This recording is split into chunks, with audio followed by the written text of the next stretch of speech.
Yeah, the modern idea is you're supposed to accept yourself. I think that's an insane idea, by the way.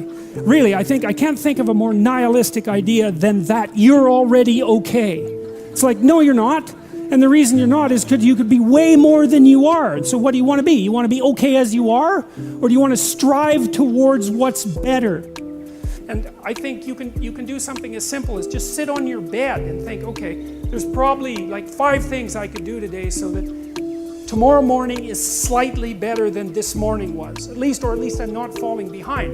And those will usually be, it's like having to eat a toad in the morning, right? It's like, it's not going to be something you want to do. There'll be things you're trying to avoid. They're snakes, essentially. But if you ask yourself, like you're asking someone, which I think is a form of prayer, if you ask yourself, instead of telling yourself, what is it that I could do to set things more right today, that I would actually do?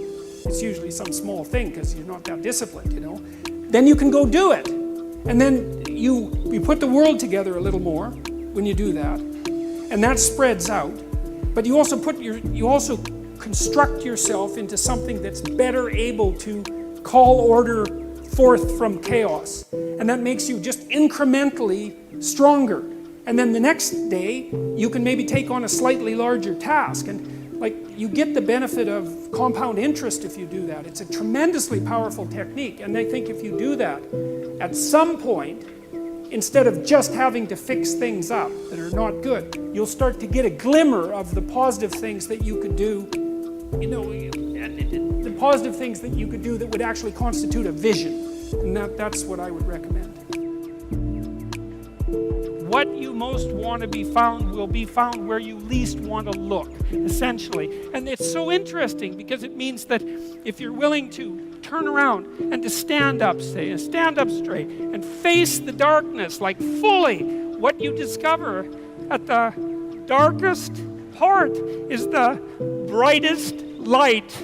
And that's something that's so much worth discovering, because there's going to be terrible darkness in your life, and it's going to make you cynical and bitter, and it could easily be that you're just not looking at it enough, because if you looked at it enough and you didn't shy away and you brought everything you had to bear on it, you'd find that there was more to you than there was to the horror.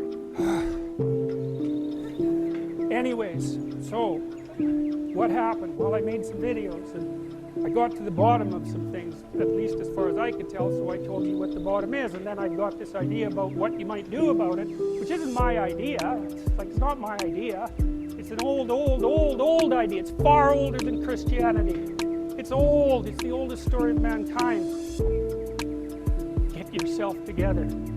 Transcend your suffering. See if you can be some kind of hero. Make the suffering in the world less. Well, that's the way forward, as far as I can tell, if there is any way forward. And that's what's under assault by the postmodernists. So look out, because they know exactly what they're doing, and they know exactly why they're doing it.